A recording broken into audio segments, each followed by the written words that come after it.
Hello everyone, and welcome back to another Pokémon Firered playthrough.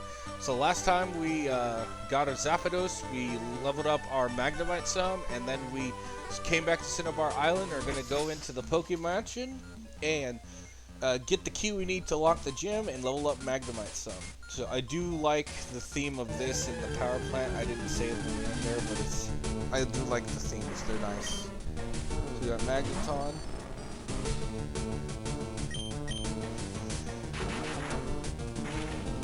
I might catch this, I might not.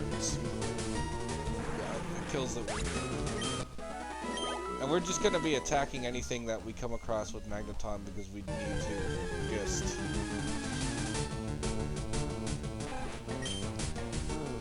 level this guy up. And the best way is just to grind kind of like this as we go through this.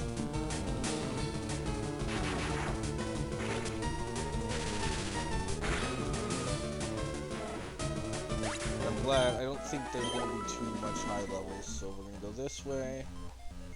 Grab that Pokeball, find an escape rope, awesome. And we're going to go down here because we're going to have to close this off soon. Let's eradicate. Even though it's 3 levels higher, it shouldn't have anything that can really do damage to us.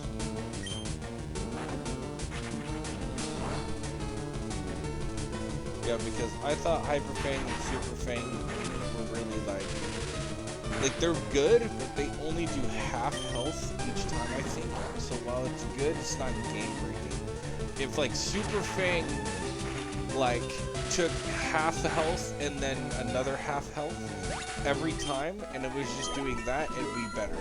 Instead of just like, okay, we're gonna take half health and you're gonna take another half health and then another half health, that doesn't help us.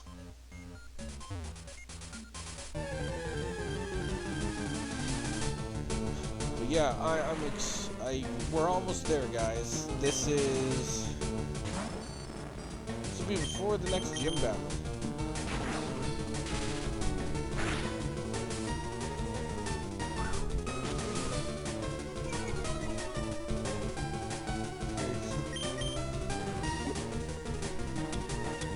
Yeah, I'm gonna try catching this because it's low enough. I know it's no XP to us, but if it's low enough, we'll just catch it because we need it, you know. We got a coffin!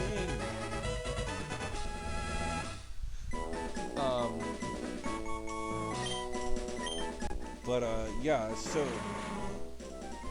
the major plan for this video is to get through, the Poké Mansion, which is not going to be hard. We're just going to run into a lot of Pokemon, and while I didn't bring repels because it was more of like, I want to, you know, just for...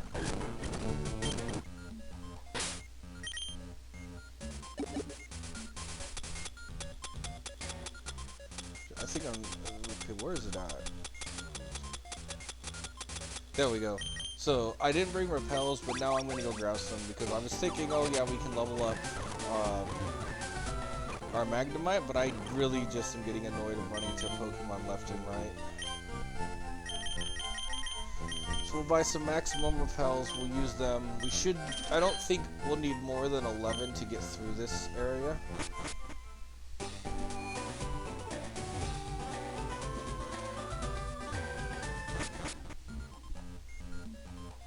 I call it the Poké Mansion, but it's actually a Pokemon Mansion. Okay, so we'll go down to a max of 12, equip that. Now, the only downfall is we're going to run into Pokemon that are higher than Magnemite in level, and so we know there's level 36s, so as long as we don't run into them, we won't have any encounters. So we're going to go down here, we're going to grab this. And so, we're going to have to go up because there's no way to get down that way.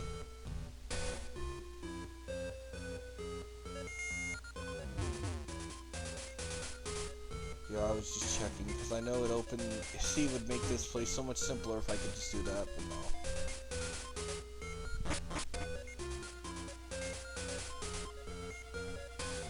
I can't get out of this place. This old place is one big puzzle. That it is, because the Pokemansion, so some back lore on this, if you guys don't know the entire lore of this place, and we'll learn about it as we read, but so a long time ago when it was still kind of new Pokemon and people were researching it, so kind of when Oak was a kid and getting into the researching, they conducted experiments on a eyelash they found of an ancient Pokemon.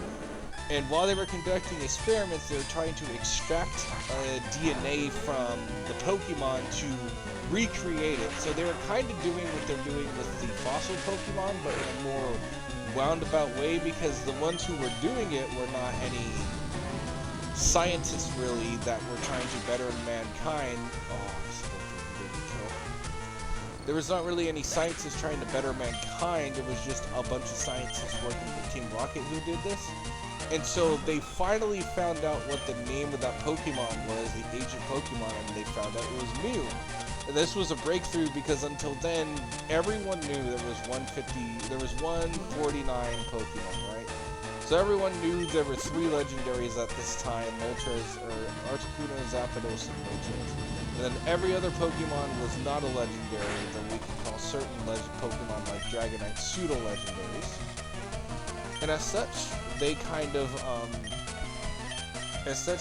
they endeavored to recreate whatever this Pokemon was, and they found out its name was Mew, which made it the 150th Pokemon. Oh no, my bad, Luke, so you're just a Luke. And so after they then they were like, fine, we can't really recreate Mew for whatever reason, so let's use its DNA to create an entirely new Pokemon. Enter Mewtwo. And so they created Mewtwo here, and like in the anime, if you've ever watched the first Pokemon movie, which if you have not, highly recommend it, one of the greatest movies ever made, either the original where it was hand-drawn, or even the one they did on Netflix a while ago. The first Pokemon movie is a must-watch if you've never watched it. And so what happened is, when they finally succeeded, Mewtwo woke up, and instead of being, Guana, July 15th, Guana, South America, a new Pokemon was discovered deep in the jungle. See, so by this point, there was only 149 Pokemon. They never dreamed of finding any more Pokemon. And I like how they have actual real-life places. I'm curious, like, how that would fit in the current lore. So, we'll go down here. Go up there, grab that Pokeball.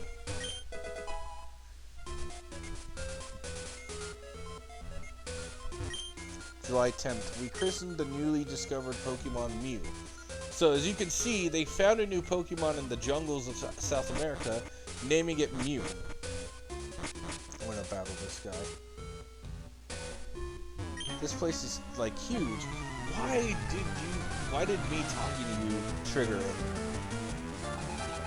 He's got 9 towers. Yeah, everyone in here is fire type, so it's not a really good place to level this guy up. We're gonna try. As long as it has... As long as it doesn't have flamethrower. But yeah, so after creating this new Pokemon from Mew's DNA, and it was from a fossilized eyelash, they made Mewtwo, and when Mewtwo woke up, all he could hear, because he was a psychic Pokemon, was the evil thoughts that Team Rocket had around him, that they were going to use him to conquer the world, that he was meaningless, that all this really negative stuff.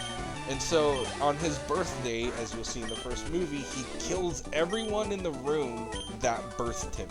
So every scientist who made Mewtwo died. February 6th, Mew gave birth. We named the newborn Mewtwo. Yeah, so in the game it talks about Mew giving birth because I don't know at the time. I know on more canon events, even in the special that was based off of the game, if you watched on YouTube, they basically have Mewtwo being created from humans and not Mew, so I think that's the more canon event that we're going with now. But so, Mewtwo awoken and killed everyone because he just didn't understand humanity's greed. The only humanity he met was Team Rocket. And so in the movie, he goes and makes an island and challenges every trainer to come. And his secret agenda is he's going to turn every trainer to stone because he feels like humans are just undesirable and all that. Well, Mr. Fuji, we rescued him. And if you remember me saying, I was like, oh yeah, we're gonna find out later that Mr. Fuji wasn't always this kind of man. He was one of the scientists who created Mewtwo, who luckily escaped, according to the special they made. And because of that, he's devoted his life to something else. He didn't want to go down this road, you know, working with Team Rocket, because he realized they were doing something wrong, and you know, Team Rocket wasn't happy, obviously, but he left. And so, like, in the show, he talks about Mewtwo and, like, the danger he poses to humanity. And that it was a mistake to create him because they created a creature that was so powerful and that could understand humans on such a level that it knew humanity would be kind of dark all the time and would do things that weren't worth it. That it would constantly act out. And so, like, in the game universe, what happened is they inquired the aid of a champion, and the champion defeated Mewtwo, but they didn't kill him, obviously, because they felt bad. So what they did is they took Mewtwo and they put him in a place no one else could get to without proper training. So if you guys saw the guy standing at Cerulean City, he says, you've not, if you talk to him after you get Surf, he says, you have not beaten the Elite Four, nor have you accomplished a great feat. Only those who have accomplished great feats may enter this cave. And the reason he's there and saying that is because in that cave is indeed Mewtwo, where they hid him away from the world because they couldn't kill him, because these were nice trainers. They couldn't fault Mewtwo for his ideals because all he knew before then was Team Rocket's influence.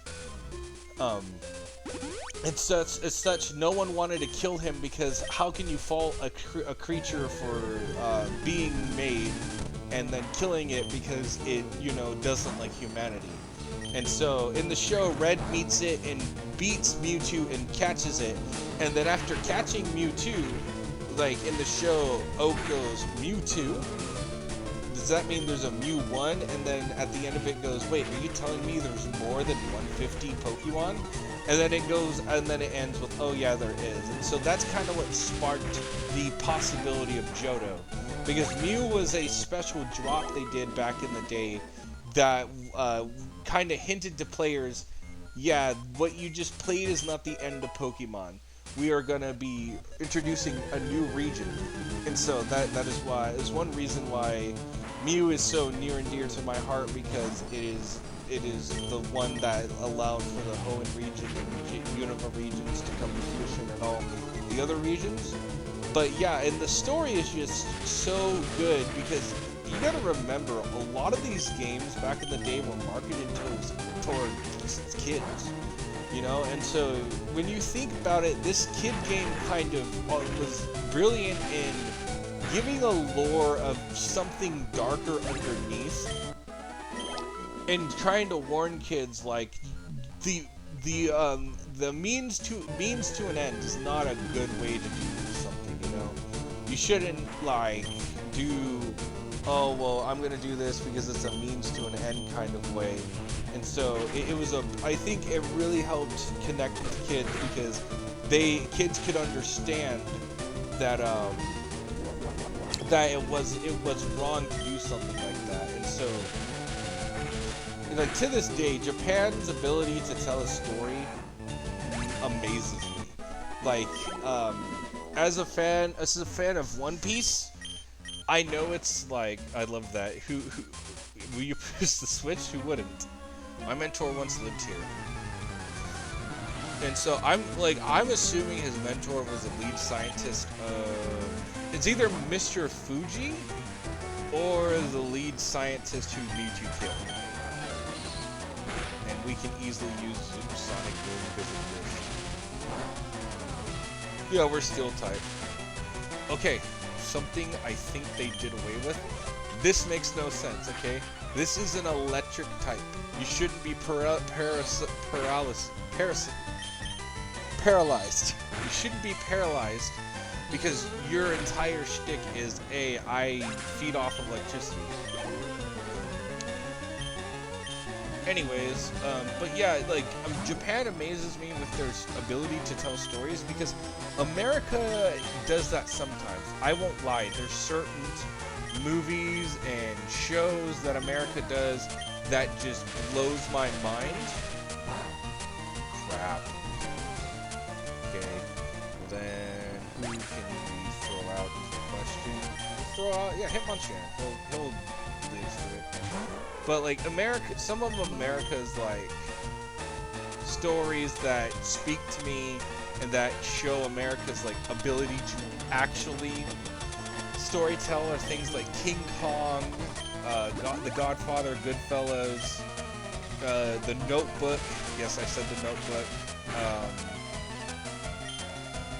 This is a book, but of Mice and Men. The movie was very good.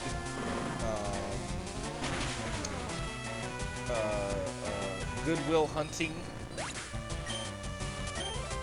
There's just so many movies, and I can't name them all. It would take the entire time, but to give you a gist, those are movies in America that I would argue I would be like, hey, to prove that America can tell a story, and I know right now we've been telling stories, but they're not as good. To prove we can actually tell a decent story, read these, watch these. These are all reasons why we can tell good stories. And so Japan amazes me because Japan does that consistently pretty much. Is when I first watched One Piece, I stopped at episode 120. It was during the Sky Island arc. And I stopped because I was getting tired of it, and so one day I said, okay, that's not fair.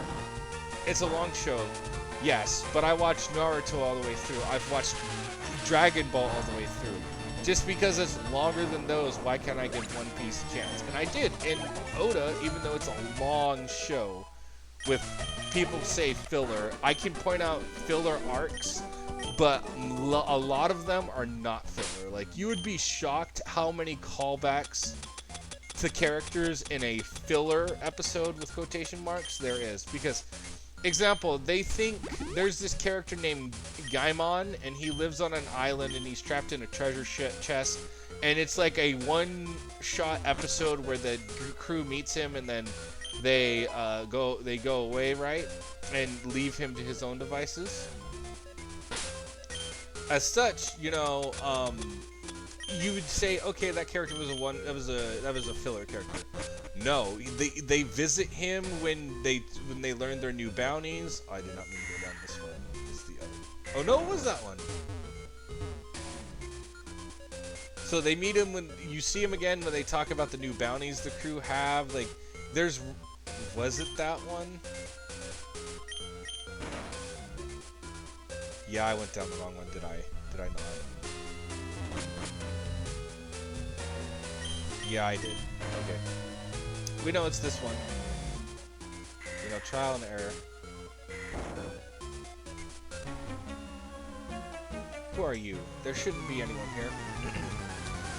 And so, it's just like, even though it's a long story, it's a really well done story. Parts, you know, like every story, you read a part, you get annoyed, you're like, I'm gonna quit this story, then something happens, it pulls you in.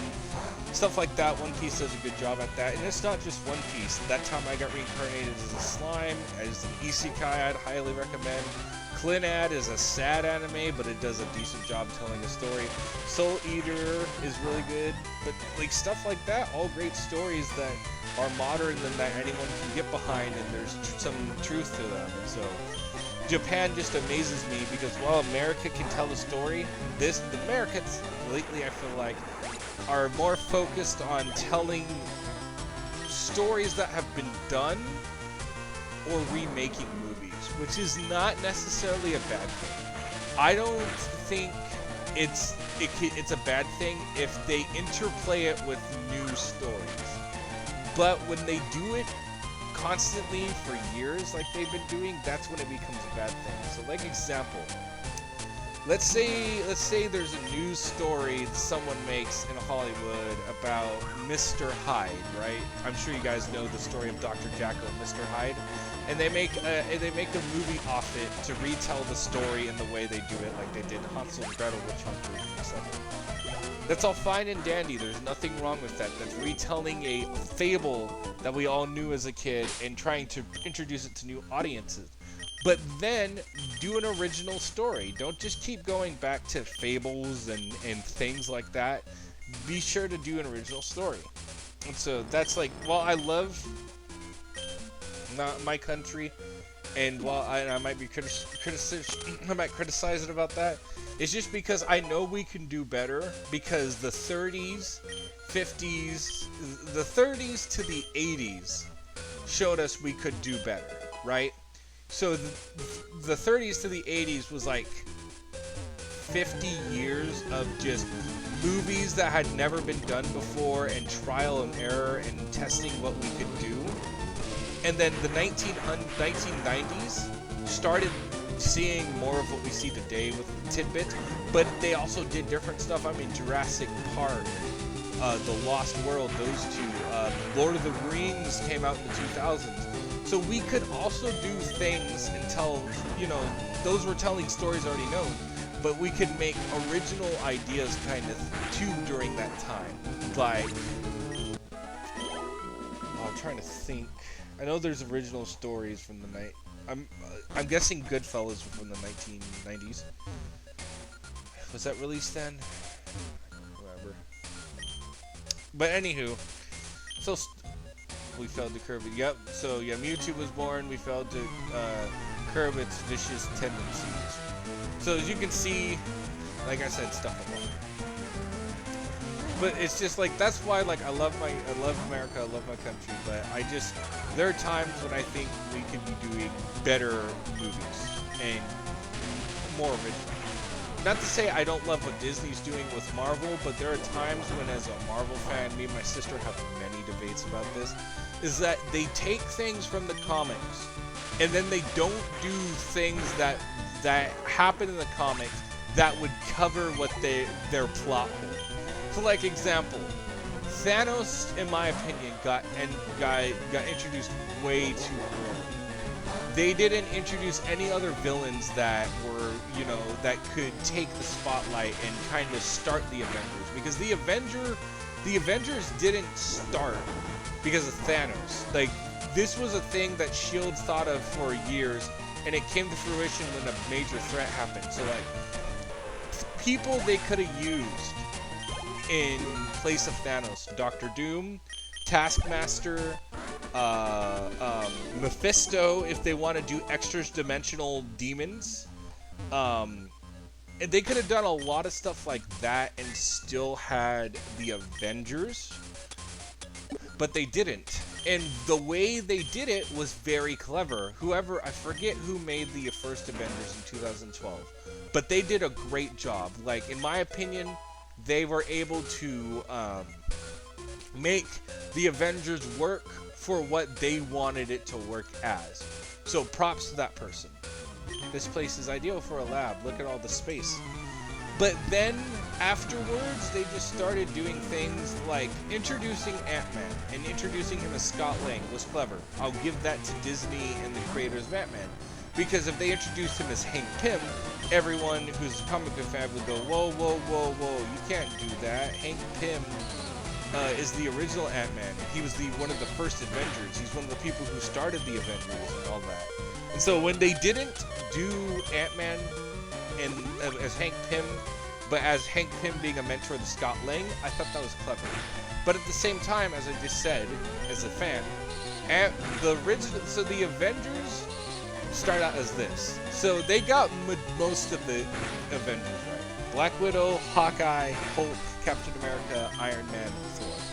All correct. Those are all original Avengers. But they didn't get people like Ant-Man and Wasp, who also started it. And I forget their name, but there was one other Avenger who started it. And they also, like, I know that Disney wants to call their universe 616, which I disagree with because 616 starts with the Fantastic Four. The Fantastic Four has been seen in another dimension, but they have not been seen in this dimension. Nor has it been alluded to that they've been operating this dimension before anyone else. If Disney makes the Fantastic Four movie, and they explain that these guys have been operating way before the events that we're used to, then you can go and argue, yeah, this is 616. But 616 hosts pretty much every superhero and supervillain with some exceptions. And they've already, like, Black Bolt doesn't exist in that universe. He should be in 616. He's one of the kind of anti-heroes that the Fantastic Four fight until they come to agreement. I mean, it might be his granddaughter or his cousin. His cousin Crystal dates Johnny Storm, and I don't know if they get married, but they're in a really serious relationship. I mean, you know, so they miss out on a lot of stuff like that where they don't do people like the Inhumans. So the Inhumans are a group composed of people who live in a parallel dimension to ours with their king Black Bolt. And these Inhumans all have superpowers, and they're not completely human. Makes sense, okay? But they've been mentioned once, and they've only mentioned Black Bolt, and Black Bolt got beaten by the Scarlet Witch way too fast. I'm not saying that was not possible. The Scarlet Witch is one of the most powerful entities in the entirety of the Marvel Universe. The only entities that kind of trump her, in my opinion, are the Phoenix Force, Galactus, Franklin Storm, who's the son of Sue Storm and Reed Richards, and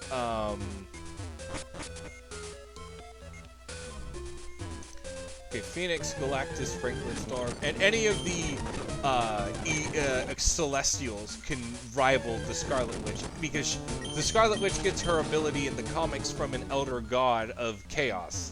And so he attaches onto Wanda Maximoff and gives her a magic core, even though she doesn't want or necessarily didn't ask for it. And so she becomes an avatar of chaos, you know, and that's why she's so powerful. She's an avatar of one of the elder gods, and when you're the avatar of an elder god, you have power. You have immense power. Look at Jean Grey, who's the avatar of the Phoenix Force. One of the only things that will exist in Marvel Comics towards the end are that and Lady Death. So it would make sense why the Phoenix Force would be stronger than the Scarlet Witch. But they did introduce a lot of people, and then when Black Bolt came, Black Bolt can destroy you with just speaking words. He gets immediately nerfed, and I blame Mr. Fantastic for that. And what irritates me is Mr. Fantastic... Okay, I'm just gonna read this. If you want to conserve your Pokemon for the gym leader, then get it right. Caterpie evolves a Metapod, yep. Bing bong. We're still gonna battle this guy. We're just gonna do all these because I want to show you guys my Pokemon knowledge. Pokemon quiz, get it right and the door opens. Yep, be like this. But anywho, there are 9 badges now. Anywho, Mr. Fantastic in the comics would have never given that he can kill her with the Whisperer's Place. Poliwag evolves 3 times. No. It does evolve 3 times in Gen 2 because it gets a 3rd evolution, but it does not. Are affected against no. And so it's just that makes me go, I know it's a different universe, but Mr. Fantastic is one of the most brilliant people in the Marvel universe. He wouldn't be that dumb. I mean, he faces Dr. Doom, who is one of the craftiest villains. Pokemon of the same kind of level are not identical. Okay, yes, that one was weird. I think it's the last one. No, there's no such thing as Tombstone. It's probably Tombstone. And that's where we're gonna end it. I'm gonna battle these guys off screen, or I might do it on screen. I haven't decided. And then we're gonna battle Blaine. But yeah, so basically things in the Marvel universe that I wish they did differently that would make more sense from a storytelling standpoint. But please drop a like and subscribe if you enjoyed this video. It helps me out, and I will see you guys in the next video.